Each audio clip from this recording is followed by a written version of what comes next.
trying to make y'all comfortable. For the record, you ain't trying to grow, then it's done for you. For the record, lab on me going all the way. For the record, ain't trying to link, no time to waste. For the record, for the record, for the record, for the record. All right, man. Welcome to the Homeland Daily, where we're always pushing the culture forward. My name is James Cameron, and welcome, man. It is officially Tuesday, episode 38. We're happy to be here with you guys today, man. Liz Charles just came in and came out. I guess she does have connection issues. But let me just introduce my hosts that are going to be joining me on the panel tonight as we make our discussion into always pushing the culture forward. Rico Rolando, no stranger to the airwaves at all. He is definitely a guy that's been dominating media, producer, also radio personality, and entrepreneur, man. So many different things I can say. Can you hear me well, Rico? Yes, sir. Yes, sir. You know, I can definitely hear you. It's a pleasure to be here tonight on Homeland Daily, and I'm just super excited for what's to come for the show tonight. I think it's going to be an epic one. Yeah, we're going to definitely have a good show. There's been a lot of stuff going on for the last 2 weeks. Let me introduce our next host to the show.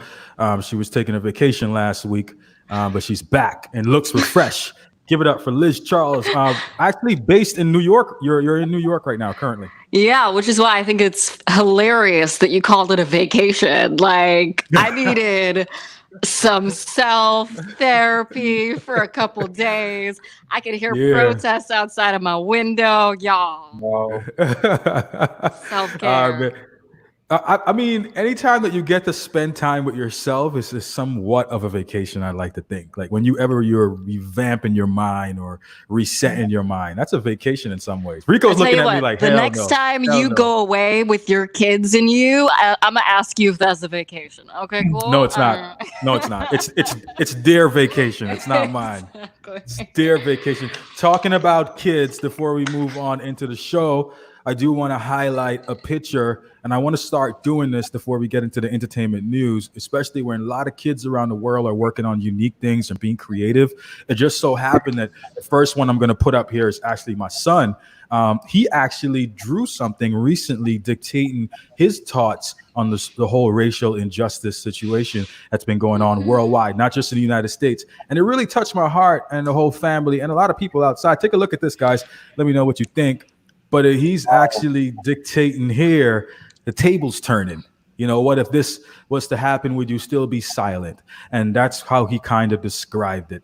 So it was a lovely picture. I loved it. It's something I'm gonna put up in my house and honor for the rest of his life, just to show him how great he is, man. And don't let anybody tell you that you're not. So yeah. Liam, how old is your son? Proud of you. He's 11. He's 11. He definitely draws whatever that was far better than I do. So much better. My stuff be coming out abstract. You thought it was supposed to be like represented something. Or stick person. It's art. It looks good. That's all that matters. All right, man. Guys, how was your day today? Let's start off with you, Liz, because we haven't seen you in 4 days, I think, or longer because of the weekend. So how was your day today? Productive, you know. I'm just out here hustling, getting my work done. But I am really excited to get into the entertainment report because I think it encapsulates a lot of what I spent my week feeling and my weekend hearing and experiencing. And that, you know, that really is the riots that have been happening and the protests that have been going on all over America. And so many celebrities have participated. And so I just want to get into talking a little bit about that. Perfect, man. We're going to jump into that very soon. Rico, did you buy any pigs today? Or, I don't know, snakes or something? I don't know, man. Basically, my adventure today was I decided that I was going to go up, me and my friend, because we both were off today. So we were like, all right, let's just go up to Pedro, to the water hole. And if you guys have ever been to the water hole by Pedro, it's super amazing. Dope, like a pool type vibe. Anyway, so it's like 12 o'clock in the day. It's hot as hell. And we get out there, and this is what we see. What is that? I can't see that. Go closer. I can't see. Is it a skeleton of something? I can't. Guys, there was no water. There was no water inside. Wow.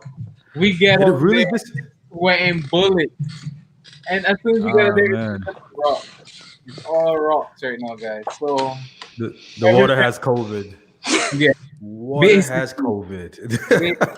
So that's been my day so far. But All other than right, that, man. it's really good. All right, well, let's jump into our entertainment report and let's find out what's going on around the world. So, over the weekend, we saw protests all over the United States and internationally as well. We got an image to show. That image Um, was actually given an error, but I do have your two other image. oh, okay, that's fine. So, we had so many people coming out to protest from Spike Lee, which, by the way, have you guys watched Do the Right Thing as yet? I did. Amazing. Amazing. And for anybody that hasn't watched it, please go and watch it. It's a must watch. I actually encourage my friends to go and watch that. I told them one thing. I asked for one thing. Thank you, Dane. Thank you. I appreciate you, Rico. So Getting it. Spike was out there, and you have to remember that like people talk about Spike Lee, even though he's a legend, as though he's like still young, and that's because he still acts like he's still young. But like Spike is he's in the population of people who are elderly, and so he was out there. You had Steph Curry and Ayesha Curry were out there kneeling, really Amazing. like just feeling that Kaepernick energy from them. You had Michael B. Jordan, you had Jamie Foxx, and so many, many more. It was really, really inspiring. And one of the things that I found very interesting was Michael B. Jordan, in his speech, he was kind of like, what we want more than just for people to come out and protest is for Hollywood specifically to start hiring people of color, because it's nice that all of these companies are like, oh yeah, we support you, Black Lives Matter, but like, can you actually start hiring some people? You had Word. John Boyega, he was like at the protests in the UK, and he literally was like, listen, I don't know if I'm gonna work after this, because people be coming after him doing Star Wars films just for like the littlest things. So for him to be out there, he's like, I don't know if I'm gonna have a job after this. But that's okay, because you had people like Jordan Peele respond to him and say, it's okay, we got you. Like, Yeah. Yeah. you will work. And one of the things that I found interesting was that the production company behind Get Out, which was directed by Jordan Peele, is Blumhouse. And Blumhouse released this weekend a notice to those of us who are in the industry that they are looking to diversify their entry-level positions. So they're looking for more diverse assistants and just so that people can get into the game. So what do you guys think about this move? Blumhouse is doing it. Not all the others have chimed in to say that they would do the same. What do you guys think about this move? You go ahead, Rico. I think honestly, it's perfect and it's something that's needed, especially because most companies like to just put us in the front and not necessarily, yes, you're the image, and then in the back it's just nothing but people that don't look like you, that you can't really relate to on that level. So I think diversifying the whole company is definitely something that should happen with every single company, not just that specific film industry. There it is. I agree with Rico, man. It's definitely, I echo exactly what he says. And that should have been happening a long time ago. It took like a major COVID situation for this to take place, that realized that we need diversity. And it's disheartening, but at the same time, movements are happening and I like it. I love it. And that's all we've been acting for. Here's why I'm going to come for you guys on this a little bit. I think they took the easy route out. And here's why. Because they said that they were opening up positions for people at entry-level positions. Now, Hollywood does have a structure to it. It has a structure that's built on systematic racism, though. It's you start off as an assistant to somebody, and then you know somebody, and then you eventually then you become a creative exec, and then you get through the more people you know. And really, it's a cartel. Right? Like that's truly what it is. It's like, oh, we gonna provide for our own, and we gonna keep this food between us. So them saying, hey, we will take you on as PAs, and hey, we will take on assistants. Great, wonderful move. Are you going to pay them? Mhm. Because if you're not paying them, then you can't get Black people to be there anyway, which is the problem with why you don't get a lot of like people of color at those entry level Yeah. positions anyway. Yeah. So Yeah. I mean, for me, I feel like it's very hard for me to listen to the corporate messages when I'm like, but your team though, Mhm. Yeah. but your VPs though, but your whole C-suite though, I'm confused. Like I one of mean, my girls has a whole like sports like just legendary film already made. Like Black filmmakers will sit down and talk to you about the like how difficult it is to get funding, but how much more difficult it is to get distribution for your film. You already yeah. made it. Yeah. It's already Yeah. in the can. And you Yep. take it to HBO, you take it to Showtime, you take it to all of the networks, and they're like, I mean, maybe just have you spoken with OWN as yet? Have you spoken with OWN? Yeah. Yeah. I mean, it's been like that. I felt like you were just describing my whole radio career, Liz, whenever you describe that whole motion into the whole film industry. It just seems like my whole radio career. And a lot of my African-American friends in that industry and media, they had the same struggles. Like Jay Nice, Jamar, is literally the first on-air radio personality that's African-American to go into CBS radio in his industry. That's amazing. That's crazy. Amazing. Like Amazing. in CBS radio, but ridiculous. What? Still Yep. ridiculous at the same time. Still ridiculous. Like, and then he had to projected himself as this so-called white person. And they would literally tell him stuff on the radio. We don't want this radio station to sound urban. We need you to sound top 40. We need you to sound white America, because that's what the moms that are listening. And he struggled, man. He struggled. He felt like he was selling out every single day. And that was kind of what his move was. I don't want to tell his story because we're going to get him on very soon, eventually. To talk about this, because he has tons of stories to give and how racist his industry is and the racial injustice that he experienced himself. So, but yeah, you just sound like you were describing my whole media career, period. Because it's the media industry. It's what it is. But media will always be the first people at an award show to be like, oh, we're supporting. We are here we're wearing bows today. We're going to give these rousing speeches. But what does your film slate look like? Yeah.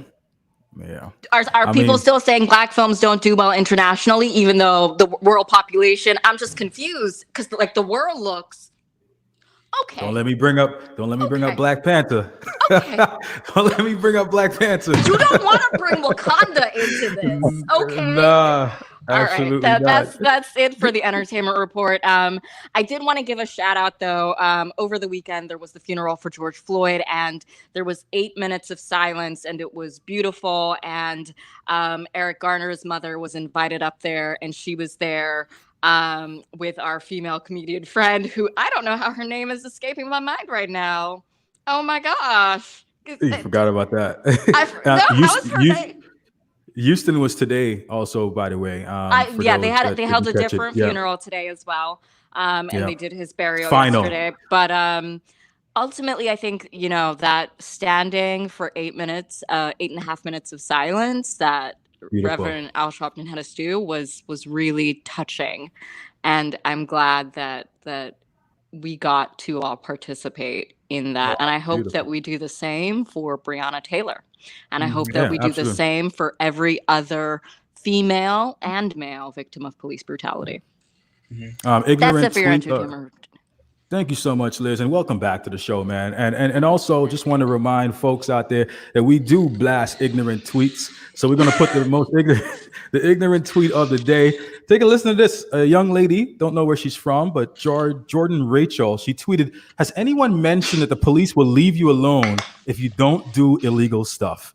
And somebody retweeted her back to say, it was a beautiful tweet, by the way. Breonna Taylor was sleeping. Beautiful. I love that. I don't think anything else more needs to be said. And listen, guys, we can talk about her tweet over and over and over for a very Nah. long time. This whole show can be based off her tweet, but we don't really give a spotlights on ignorant tweets. So we just kind of mention it briefly and leave it there. All right. Now it's time that we bring in our special guests. I would love the chance and opportunity to introduce them to the platform. Really good friends of mine, mentors of mine, actually. Whenever I need some advice, whenever I'm seeking professional advice or just, brotherly or family advice, I reach out to these individuals. These guys are pastors at a church in Miramar called Cool Church, Create Out of Love. Remarkable church. Great people, great heart. They're also moms and dads, also entrepreneurs, activists, and just cool, genuine people, man. Allow me to introduce Terrence and Joanne Wilson, Pastor Terrence and Joanne Wilson, to the show, man. What's up, guys? What's up, family? I hate when people give you intros like that because then you got to try to live up to it. Don't worry, you guys are living up to it, man. You guys are definitely. Thank you so much for giving us like the most important asset, which is your time, and coming on the show. I know you guys are extremely busy, so giving this time just shows how much you actually love and respect my family and myself and what I'm doing. So thank you, guys. Love you, Big Dane. You fam to us, and all you gotta do is call, and we're there. Yeah. And I respect everything that y'all do, man. I was just like backstage, listening to stuff, man. And I love it because I think you guys are tearing down some real barriers in culture for the advancement of people. So, man, I really appreciate what you guys are doing and how you're using your voice. Thank you so much for joining us. We really, really appreciate it. You guys did something that I saw like virally before I knew that it was coming from you. And that was the funeral procession that, you guys decided to put on as a protest. Can you talk a little bit about how you decided to participate as a church and to do that as protest? You want to go? Yeah. I mean, how are you guys? Good. Dog nipping at my feet. Man, we, firstly, let me say that the church was too silent, just way too quiet. Yes. Yes. And we were like, okay, we need to speak up. We need to do something, but we wanted to be very sensitive to COVID-19, right? And there's that's still there. That monster is still killing people of color at disproportionate amounts. And so we were like, we're not trying to contribute to that. So then we started thinking, okay, how could we do a protest and be COVID safe? And so cars sounded like the best thing. And then that kind of spun into this idea of a funeral procession where on each car, we displayed the names of people who have been killed at the hand of racist acts, not just by police, but just mostly by police, but ones that were racially motivated, and it's proven as such. Most of which, if not all of which, were not where the perpetrator was not convicted for their crimes. And we went as far back as Emmett Till, and brought it all the way forward to George Floyd. And it was such a beautiful, we called it a demonstration, like a creative demonstration. We have an art background, and so we also thought about it from a statement making performance art piece, if you will. I think all protests are that. They're all for statement, right? That's all. That's what it's about. So we were like, how can we do it in a way that's meaningful in every single aspect? And so, man, I believe that once you're in the will of God, just stuff starts opening up, doors start opening up. And so God just made a way up until the last minute of how we were going to do this, because you talk about doing a procession in cars. Now you're talking about traffic. Yeah. Once you talk about traffic, and I'm talking about moving traffic, people are stopping traffic on their feet. That's one thing. But if you're in cars, stopping traffic, that's a whole other thing. So we just said, you know what? We are going to let's call the sheriff. We called the sheriff. The sheriff was just so moved, and Terrence actually will probably talk about that because he ended up talking to him. And long story short, he literally mobilized 3 different counties and Broward Sheriff to move us through in a motorcade. They stopped calling it a procession, and it was a motorcade with over about 278 cars long. It went across 3 county lines. And what was so moving about it was that we're in the car. So we can only see it from our perspective. And we were at the beginning of it. I failed to mention that we were led by a hearse. And so, Yeah, I saw and that hearse said death to racism all over it, because that was the statement that we were making, that racism has to die. And we all have to be on the mission to kill racism. And so I'll let you pick up from here. Yeah, I mean, one, obviously, like my wife said, we wanted to be able to, as pastors, man, you got to kind of think of the whole issue. You can't set you have to be wary of the examples that you set when you lead. I have a lot of essential workers, healthcare workers in the church. And I'm like, okay, I want to protest. And I'm not mad at anybody out there protesting. I think you should be. I think we need to be protesting for the next 6 to 12 months. Okay. The Montgomery bus boycotts lasted, 382 days before there was ever any change. So I'm like, yo, let's keep going. But once again, I just wanted to think about it from a people perspective, knowing that, once again, disproportionately, COVID is killing more folks that look like us.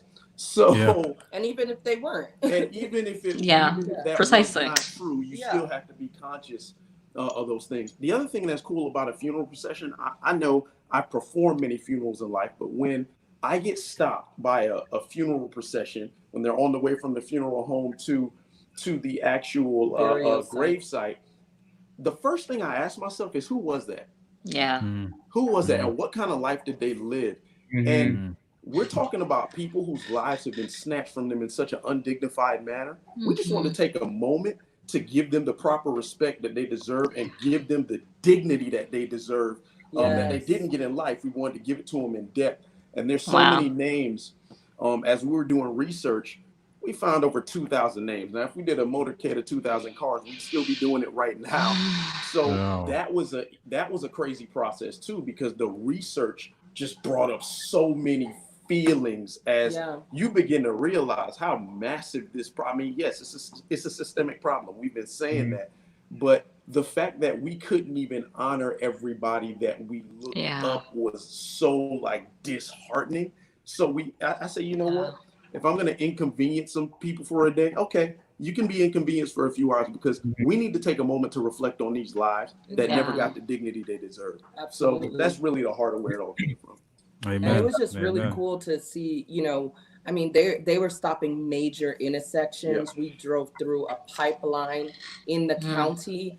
And I think it was beautiful to see that so many people, like I said, we saw it from our vantage point. We were towards the beginning. So we couldn't see the length of the line. It's a 2-mile long procession. So it's like, you can imagine. So we didn't get that drama, right? Of seeing that, right? So, but we got to see it through the eyes of the people. People were hearing the commotion, and part of, at the beginning, we also had a mobile billboard that had death to racism, but we had the I Have a Dream speech playing. So that's all you heard. You heard honks, the I Have a Dream speech. And could you imagine, you're sitting at a bus stop or you're at work, there were hair salons. So people were running out of the hair salon to see what all the commotion was with half their hair done. And they're just like, it was such an experience to watch them kind of process what's happening. Because first, you see lines of police officers. Then you see this hearse and you're like, who died? Did Prince Harry die? Clearly somebody super important died. And then they're reading, what's written on the hearse. Then they see this big billboard. They hear the MLK speech, and then start the people. And they start to see all the names. And we're like, yeah. And it's so funny because that's when it hit them. And they're like, so you see them processing, and by the time they get to us, they're like, oh my God. And it was beautiful to see all different people from all walks of life kind of be okay with the disruption. But I think what they also felt was like, wow, we didn't think that this, people in our neighborhood, people in this, because Miramar is kind of, or Broward County in general, it's kind of it's not really a poor neighborhood or anything like that, but you got your quiet people, right? It's suburbs. Yeah. And so I feel like you know, they're seeing stuff on the news, but wow, now it's at their on their doorstep. So people were just I don't know, it was almost like surprise, shocked, surprise, but then yes, finally. And I think Yeah. that's been Yeah. the sentiment of everybody is finally. Yeah. Yeah, it is. Finally, we get to say something in our workplaces. Finally, we get to have this conversation on the radio. Finally, you know, CNN and every other news station is talking about this. Mm-hmm. Finally, we're hearing about this in our church, and that's why everybody is rallying behind this, because those that have been feeling all of the effects of racism are finally able to speak up. But those that didn't know, that love Mm. their brothers and sisters of color, are like, wow, we didn't realize that you were hurting the whole time. I think that's Mm. beautiful that you said finally we can speak about it in our church, and I'm going to ask about that in a little while. But I'm going to let Yeah. Rico ask his question first. Yeah, most definitely. So I obviously you guys are seeing a lot of U.S. states are now actually considering defunding the police system. Do you think it's really necessary at this time to do that in your city? And also, like, what's the feeling like coming out of your city right now after the death of George Floyd? I mean, our hearts are all heavy, just like everybody else's. And I guess to really answer that question, though, when we talk about defunding the police, we got to really talk about what that means. Because you ask 10 different people, they're going to give you 10 different responses. It's a to new what term. yeah. Exactly. Obviously, we all need some sense of security, but I don't even want to get into the history of how the police started, because when We'll you be start here for a while. when you start Yeah. talking about slave patrols, and when you start talking about how they were created to destroy labor unions and different things like that, when you start looking at that history, it's like, yes, systemically this junk is jacked up from jump, and it should be torn down. I would say in South Florida, as as a young black man, have I experienced systemic racism? If I had $1 for every time it happened, I mean, I'd be rich by now. But what I will say, I'm not here to condemn all cops. I am here to condemn a crooked system for sure, and I think that the church has a role in that. And I'd say this: one of the things that was so beautiful about what we were able to do is that the church was able to provide pressure to the system. And when I say that, I'm talking about the legal system. We're talking about the police. There were 4 different police departments that had to be involved in this thing because of something that we were inspired to do. Not only that, there were multiple city commissioners. Not only that, there were there was 2 mayors, 2 vice mayors, and a whole slew of people that were in a uproar because a church decided to make a move. And for me, it inspired me a lot because it reminded me of what the civil rights movement was in the first place. Like, the church was CNN, the church was Twitter, the church was the one that was pushing the agenda forward. Yeah. And to think that there are still so many churches that don't believe it is their duty to push the agenda forward, for me, is asinine. Because if you look at the theology of it, if you look at biblical history, if you look at Jesus, his very mission, we start looking at Luke chapter 4, he says, I came to set the oppressed free. Jesus had a mission against oppression.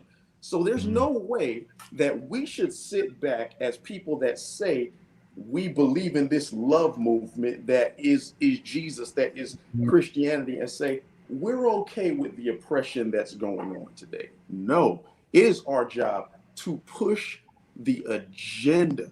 The community should move as the church moves. We should not just be catching up to the movement.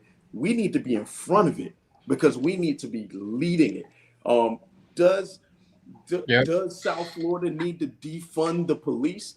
Once again, if you define what that means, for me, I would say the funds need to be redistributed better, because there's some trash schools out here. There's a lot of crazy things in the community, social services that are not being funded in the way that the police department is being funded. So when I hear defund the police, I'm not necessarily saying blow it up, but I do think there's a lot of things that police get called out to that they shouldn't even be going out to.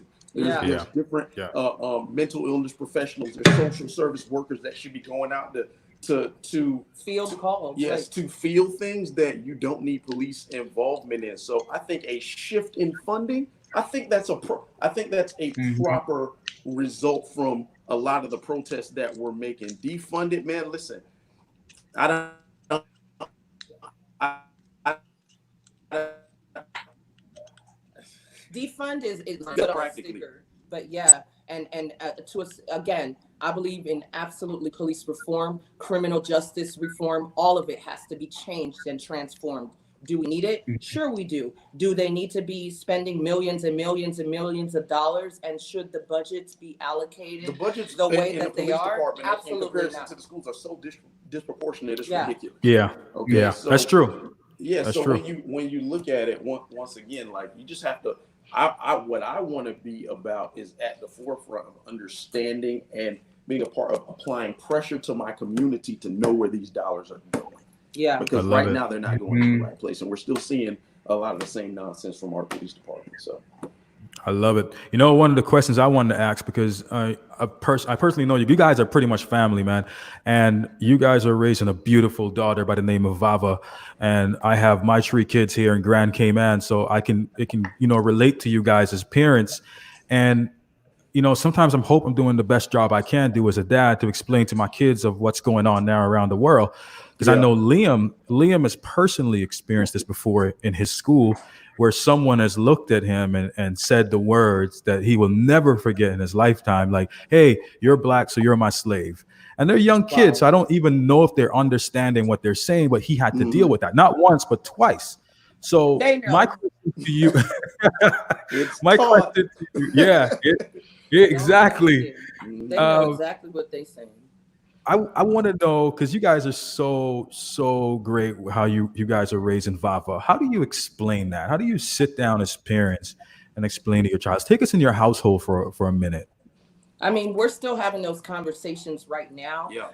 We made a conscious effort to let her be a part of the protest, and that's also part of how we wanted to do this. We wanted to make it so that people could bring their families to it, Yeah. because we got reports back so much about like the conversations that we're able to open between families, and I think that's really important. It's super important for us to really talk about it to them early.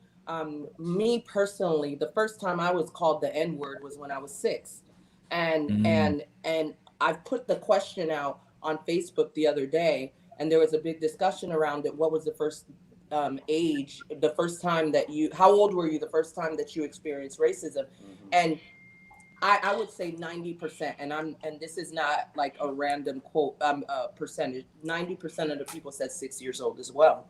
I don't know wow. what it is about that, that year in a child's life, but maybe it's when at 6 years old, that's when they begin to understand things. So I read Mhm. about like the psyche of a child at 6 years old, and so they might have been hearing it or seeing it from 2, 3, 4, but they really understood enough to repeat it at 6. And so, you know, we've talked to her and we tell her, there are a lot of people out there that don't want to see you win. There are a lot of people that don't like you because of the color of your skin, and we live in a white neighborhood. Every neighbor we on our street and our area Yeah. is we are the black family. We're the ones they were looking when we moved in. They're probably They're like, looking at us what like in we were the world? crazy. So we live in a white neighborhood, exactly. And so our next door neighbor, she plays with them, and they're white, and so sometimes I'll ask her. I was like, have they ever said anything like this? Do they ever? Because I want to know if she's being exposed to it, in her near circles, because that's when it was for me. So I find myself always asking her, and I've given her a platform to kind of talk about it. Like we'll ask her, when you look at this, but granted, we don't overexpose her to the news, because the Right. news is, Traumatic. it's Very, trash, right? And very. so, but she sees us watching and she's hearing things as she passes by, goes to the kitchen or Mhm. whatever it is. And so we give her a moment to really ask questions and express what she understands from it. But more importantly, we give her we teach her history, Yeah. so that if she does encounter any form of racism, she could clap back. Like, I mean, that sounds like such a positive way of teaching a child so that they're able to have a fuller storyline, so that if Exactly. someone confronts them with something that is ultimately a lie and ultimately stemming from an Come on. untruth, because that hatred is built in a lie, Yes. that she can confront it with truth. And I think that's Yeah. amazing. I wonder though, I don't know if she's your only child, Yeah. but She is. she is? Okay. Yeah. So I wonder if you would teach her differently than if you had a son. Because I think for me as a woman, I look at the way that even the media responds to Black female deaths versus Yeah. Black male Yeah. deaths, 100%. Yeah. and often not accounting for all of the Black female work, both in the movement for race equality and for female equality. Oh, And yeah. so Mhm. I wonder, would you approach it a little bit differently if you had a son? Would you be more severe in the way that you educated him? How do you think you would differ your approach? I mean, that's a great question. It's a little bit of a difficult question because it's like you don't know what you're gonna do until you actually get into the True. moment. But what I will say is that I know that we are very outright in teaching history. Like when we started our fashion line, it was all these Black icons, and people used to ask me why I used to do it. It's like, yo, it's not February. I'm like, I'm Black every day, so I don't need February to do that. So anyway, but the heart behind it was. I like we're living in the new civil rights movement right now. It's beautiful, right? But honestly, when we started doing this like 5-6 years ago, I was like, man, like who are our civil rights leaders like today? Yeah. I can think of a few folks here, right? But the people I grew up, Stokely Carmichael, Malcolm X, Martin Luther King, Harriet Tubman, Nat Turner. Like when you start thinking about all these names, I'm like, who is that now?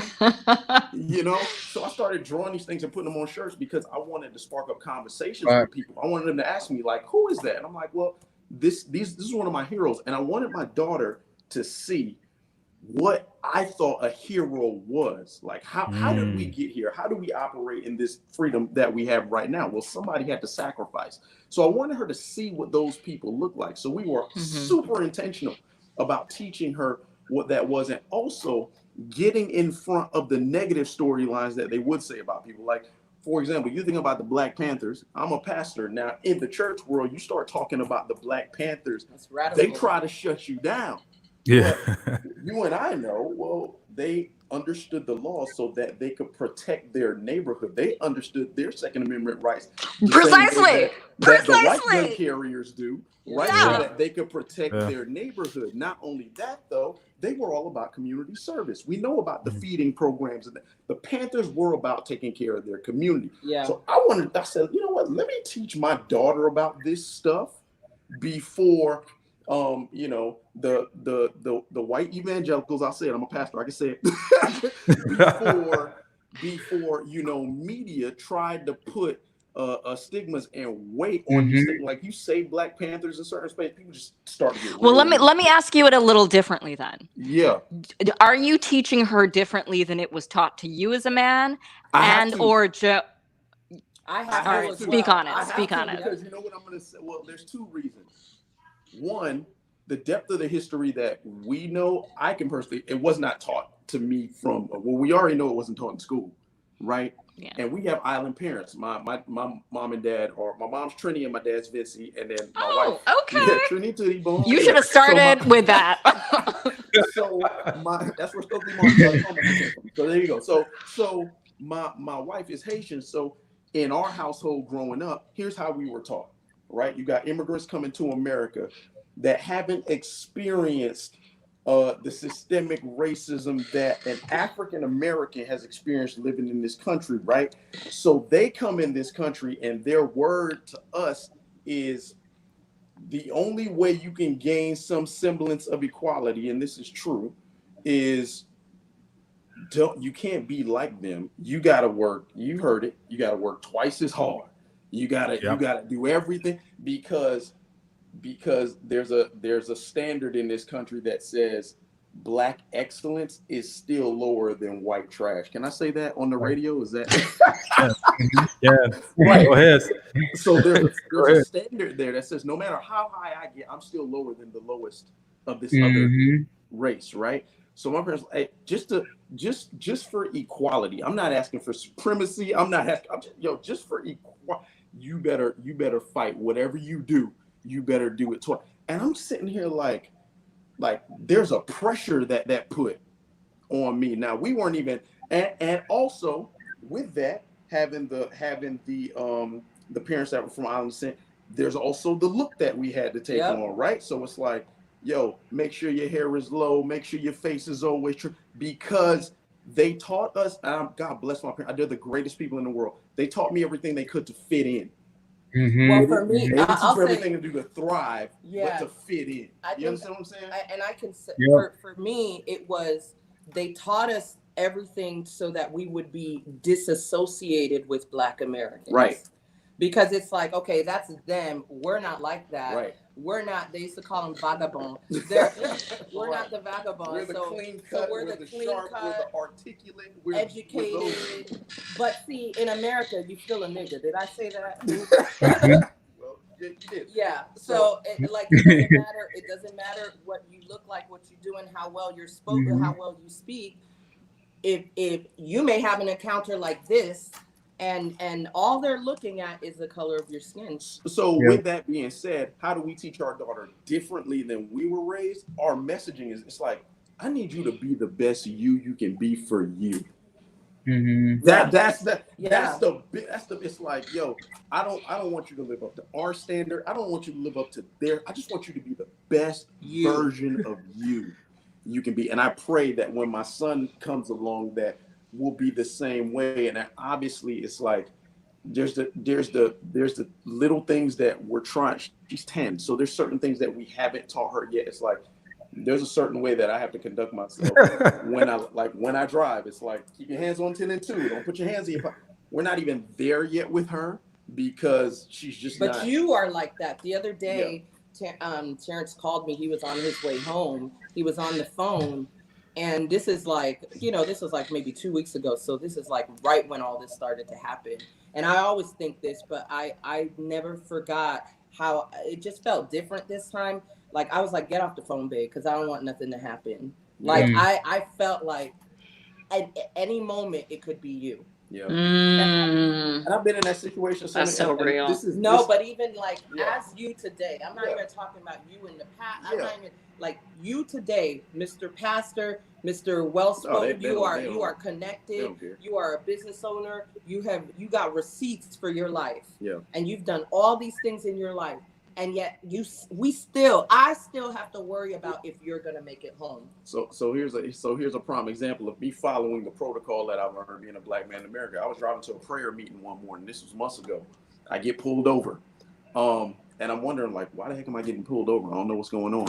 So I got my 10 and 2, but I put my phone on record and I put it on the passenger seat. And I called my wife first. I said, babe, I'm about to I got this thing on like speakerphone. I need you to listen to everything that's going on, because if something goes down, these are my words. I'm like, I need you to tell my story.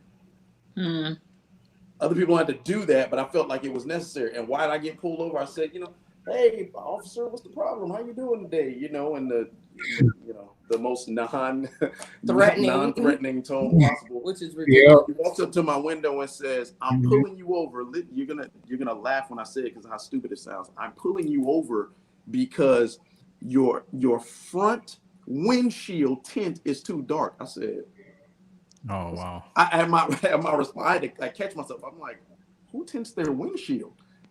1, 2, you were behind me. So even if that was true, clearly you have vision that none of us have. So I said, officer, no disrespect, not trying to be rude, but people, I was like, at least maybe there's other people. I don't have a tint on my front windshield. Just wait right there. He goes to his car, he runs my plates, he sees I have no record, he sees I don't have anything, comes back. I said, am I okay, officer? He's like, yeah, you need to get that tint taken off your windshield, but I'll let you go this time. And I said, absolutely. And I drove on my way. But this is the type of ignorance that we're fighting to tear down. Yeah. So Wow. I haven't even Yep. gotten into those conversations with baby girl yet, because it's like she's not there yet. But I know the code. I know the being a nice guy code Wow. when I need to. You know? Yeah, man. Yeah, and I honestly, if you guys, you probably got pulled over because of a different tint, but we're not gonna talk about that. Oh, you got You and I already know. You got hard. Yeah, but you know, I saw that you guys. But yeah, no, I just want to talk. Huh? No, sorry. No, I was gonna say I wanted to talk more about this whole like Caribbean disassociation, because I think that's so prominent, and it's becoming a big conversation on our side as well here in South Florida. Not only the Caribbean, but also the Latino community. Yes. Yeah. Right? And huge. But so the conversation is that many of them, if not, I don't know what the numbers are, but if I, for every one conversation, or for every post by a Latino that is in support of the movement, there is another Latino that will fight them and say things like, if they put, for instance, Black Lives Matter, they'll say there's more black on black crime than there is anywhere, which is a straight up diversion. Well, that's a whole other conversation. Like it's such a big conversation needs to be had. You know, I heard something funny yesterday. I think it was Pastor Carl Lenz that put it up, and it was really funny because everybody, especially here on the island, is giving these remarks whenever you say that Black Lives Matter. They're like, all lives matter. And I heard this comedian yesterday said it. He said, "Hey, have you ever asked your wife, hey, babe, do you love me? Do you look back at her and say, hey, I love everybody? She asked you if you loved her, you know?" And that's the thing. I'm kind of like shocked that we're fighting over the fact that we're saying we matter. Right. Yeah. We're not saying that we're the only race that matter. We're not saying only black people. We're saying we matter. Right now we need to say Black Lives Matter because we dying. Absolutely. Absolutely. And it's that video that's going around and it got viral of like the woman whose house is on fire and the other one who's not. And she's like, well, my house matters. And she's like, but mine is burning. Mine is burning. So anyways, so we're seeing a lot of down here. It's like Cuban racism is whoa. There's a whole history there. And just generally, there's Venezuelans. I mean, it's like the racism amongst the Latino different cultures down here is next level. It's deep. I but heard the about conversation is pretty much around the fact that it's not our problem. That's a black issue. Yeah. And I'm like, are you not a person of color? Right. They look at you as just anybody who is non-white is a potential target of racism. Period. The end. So you might be saying Black Lives Matter. This fight will benefit you as well. Right. So there's that conversation. But from the Caribbean standpoint, I'm hearing the same thing because, you know, we understand that the Caribbean community wasn't coming into America in waves until after the civil rights. And we get that. And so, you know, like going back to like the way I was brought up, it was really like, we need to push this away because we're not trying to be clustered with these, you know, these Black Americans because we see what happens to them. And so, and it was like, for us, it's like the whiter we can be, the safer we are. Yeah. So the goal was white is right. Yeah. Let's just, whatever it is, whether that's perm your hair, speak a certain way, you know, over-educate. Well, there's no such thing as over-educate, but, you know, do everything that you can do to emulate whiteness. And that's the goal. And that's the mission. Yeah. Amazing. See, I told you these guys were going to be amazing, man. We're coming to the wrap up of our show. And I felt like you guys hosted the show tonight. I felt like you guys did a wonderful job.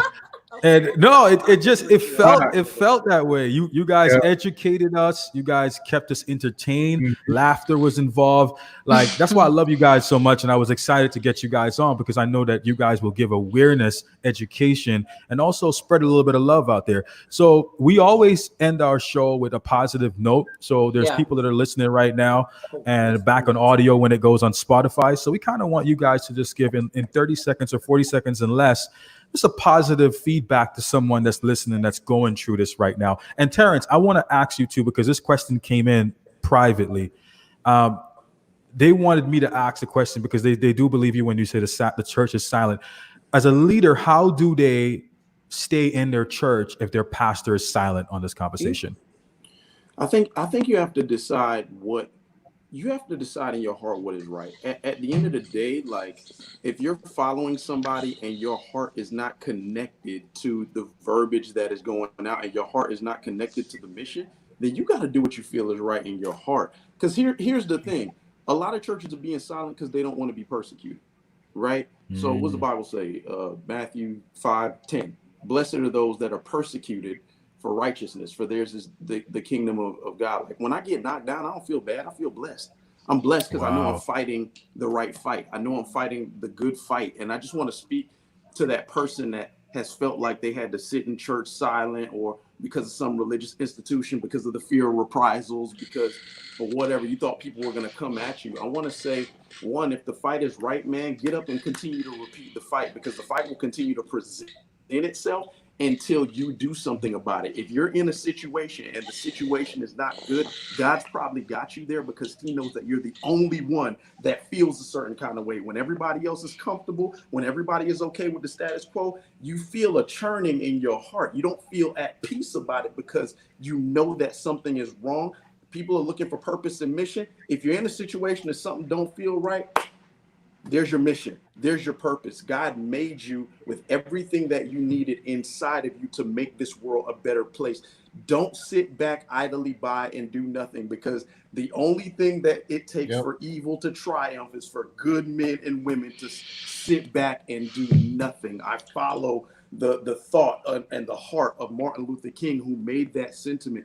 I'm not going to sit idly by, knowing that Jesus isn't just about social justice. Jesus is social justice. So if I'm in a church that is not pushing that, I start to wonder, man, if I'm in the right place or not. Because if you don't hear the cries of the oppressed, if you don't hear the cries of the poor, if you don't hear the cries of the broken, you got some heart issues there that you got to work out. And the gospel that I believe in, that grace and truth that is Jesus, he never sat idly by and allowed oppressed people to continue to stay oppressed. He got up and did something, because compassion is not, oh, I hear you. No, compassion is, I feel you and I'm going to do something about it. Thank you. Wow.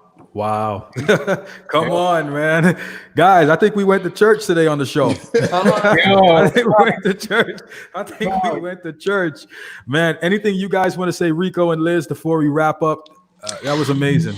I want to say thank you to Terry Ann for reminding me it was Tiffany Haddish on Sunday who was standing with Eric Garner's mother at the funeral. Thank you. But for me, I really appreciate you guys speaking, and I appreciate you guys speaking together as husband and wife. And I say this not because I'm Liz and I'm trying to blah, blah, blah. But for me, it's really important that we take into account the way that these acts impact women as well. And so it was really beautiful to me to see Eric Garner's mother with Tiffany Haddish up there. It's really beautiful to me to see the both of you speaking equally. Like, there should be equity in this battle and equity in representation. That's my last thoughts. Thank you, guys. Love that. Yes. And Rico, what about you, Hunt?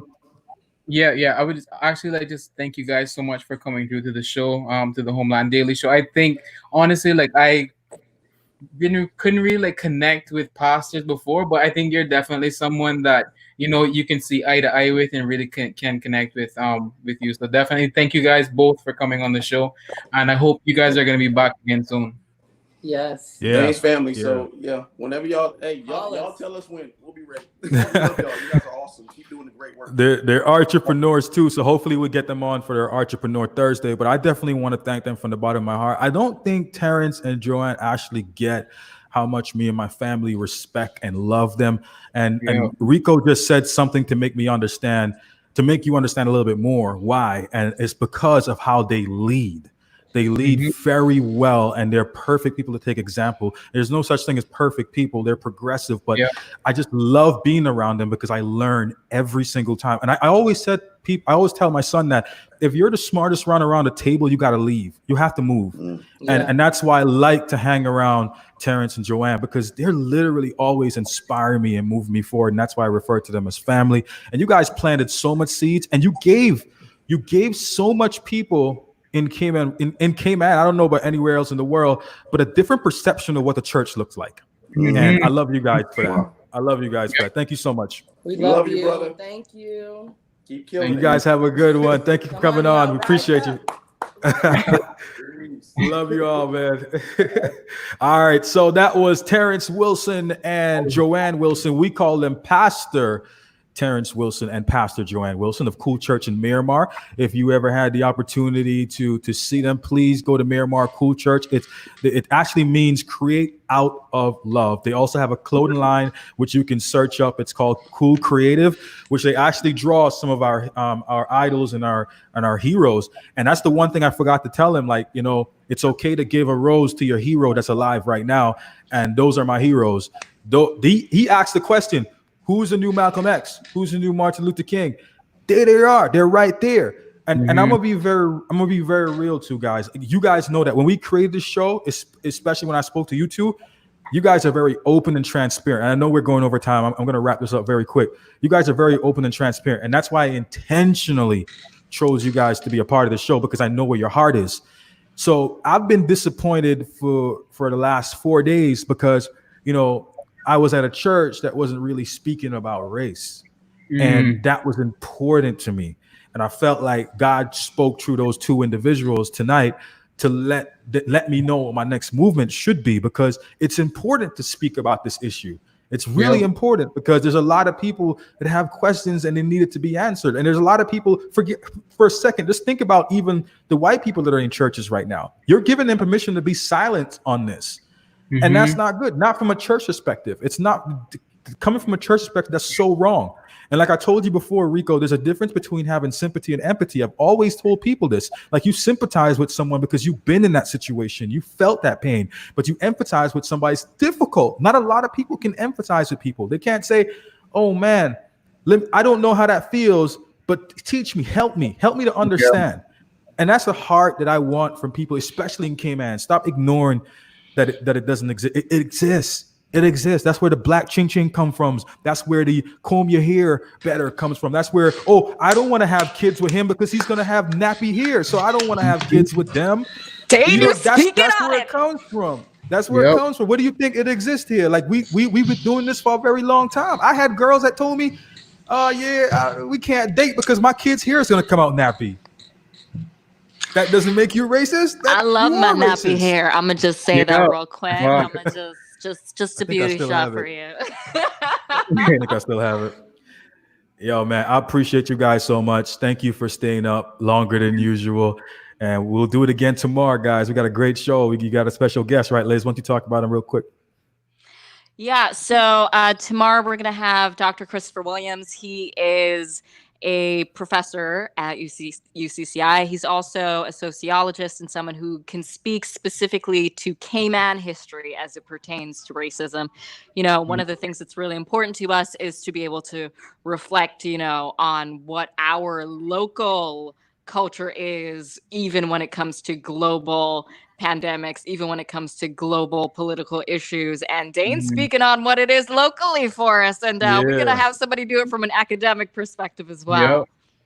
Absolutely, man. The official time right now, guys, is 8:18. Thank you so much for tuning in. Big up to everybody that was on the WhatsApp. I don't know if I can name you all. James Gary, thank you for tuning in. Also, we want to send shout outs to Terry Ann Thompson, Quincy Brown, always one of our regular guests, and Clive Scotland. And for everybody that was listening behind the background, we love you and appreciate you. We'll see you again tomorrow for episode 39 of the Homeland Daily. Peace and love.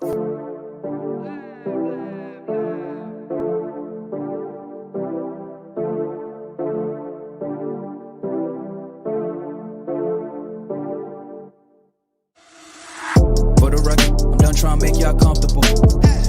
For the record, you ain't trying to grow, then it's done for you. For the record, lab on me going all the way. For the record, ain't trying to link, no time to waste. For the record, for the record, yeah. For the record.